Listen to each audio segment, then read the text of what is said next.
Boa noite, pessoal, tudo bem?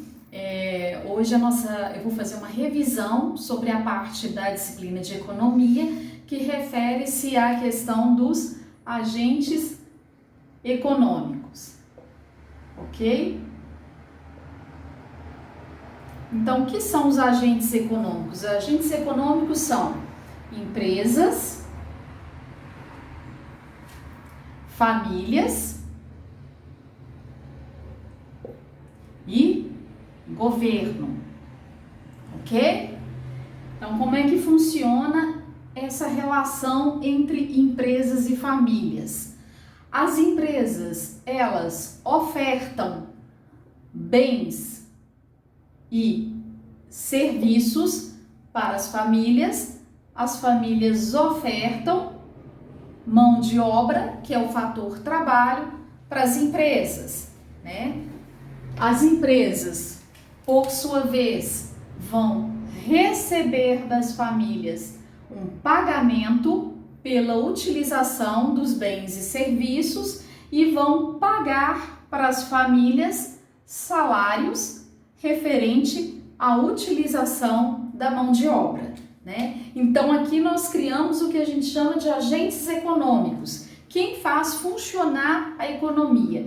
Empresas, famílias, nesse fluxo, onde eu posso chamar esse preto de fluxo real da economia, e aqui nós temos o fluxo monetário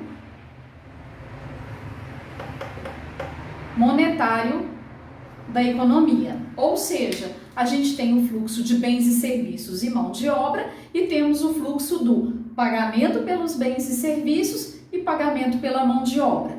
A gente tem um terceiro agente que é o governo. O governo, ele entra, né, nesse mercado, essa estrutura que chama sistema econômico, e o governo ele entra para quê? Ele entra com as seguintes funções: função estabilizadora, ou seja, estabilizar a economia, a função de distribuir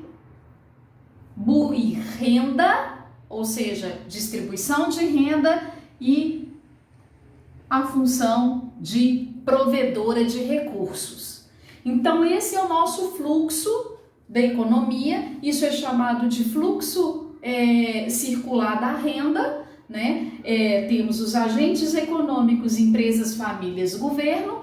Temos que a relação entre eles, onde eu formo o fluxo real e o fluxo monetário, constitui o que a gente chama de sistema econômico. O agente governo entra nesse sistema econômico como um agente regulador, um agente estabilizador, com funções de provedor de bens e serviços para a população, com função de distribuição de renda, porque a partir do momento que ele vai estabilizar esse mercado, ele vai poder atingir e executar as suas funções. Se a gente ainda pegar e fazer uma divisão entre essas duas partes, nós vamos ter deste lado o que nós chamamos de demanda, e deste lado nós temos o que a gente chama de oferta. Então, no próximo vídeo, nós vamos explicar para vocês o que é a oferta e a demanda. Espero que deu para vocês entenderem alguma coisa.